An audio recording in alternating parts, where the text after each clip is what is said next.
Welcome back to my YouTube channel Vithoba creations.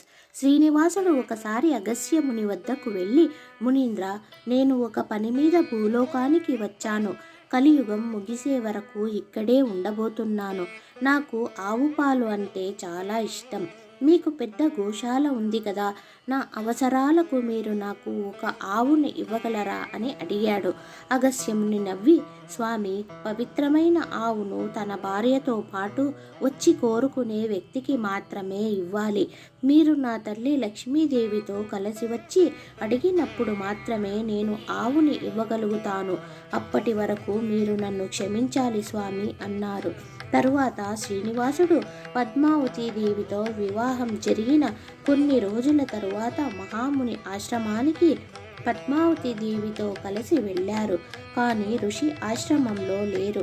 నేను వచ్చానని మీ ఆచార్యకు తెలియజేయండి అని అక్కడ ఉన్న శిష్యులకు చెప్పి శ్రీనివాసుడు వెనక్కి తిరిగి తిరుమల 7 కొండల వైపు నడవడం ప్రారంభించాడు.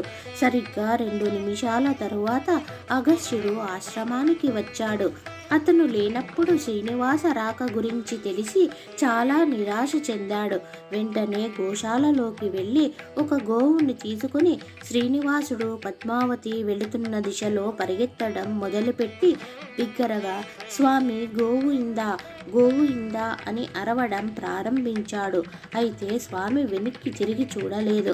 అతను స్వామి గోవు ఇందా అని చెప్తున్నాడని అనుకున్నాడు. కానీ అది గోవిందగా మారింది. కొంత దూరం వెళ్ళాక అది విని శ్రీవారు పద్మావతి వెనక్కి తిరిగి అతని నుండి పవిత్ర ఆవును స్వీకరించి ఇలా అన్నారు, మునీంద్ర, నీకు తెలియకుండానే నాకిష్టమైన పేరు గోవిందను 108 సార్లు పఠించారు.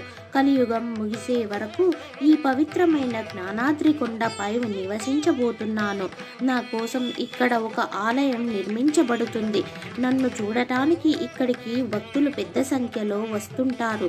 కొండ ఎక్కి వచ్చిన భక్తులు ఆలయంలో ఉన్నప్పుడు కానీ, కొండకు నడిచి వచ్చేటప్పుడు కానీ ఈ నామాన్ని పఠించే భక్తులందరికీ మోక్షాన్ని ప్రసాదిస్తానని శ్రీనివాసుడు పలికాడట. అయితే మనము ఒకసారి స్వామిని స్మరించుకుంటూ అందామా, గోవిందా గోవిందా. నా ఛానల్ని కొత్తగా చూస్తున్న వాళ్ళు ప్లీజ్ లైక్ చేయండి, షేర్ చేయండి, సబ్స్క్రైబ్ చేయండి. మీరు సబ్స్క్రైబ్ చేయడం వల్ల ఇలాంటి ఇంకెన్నో ఇంట్రెస్టింగ్ వీడియోలు చేయడానికి మాకు సపోర్టివ్గా ఉంటుంది. మీరు లైక్ చేయడం వల్ల ఈ వీడియో మరికొంతమందికి చేరుతుంది. Please subscribe.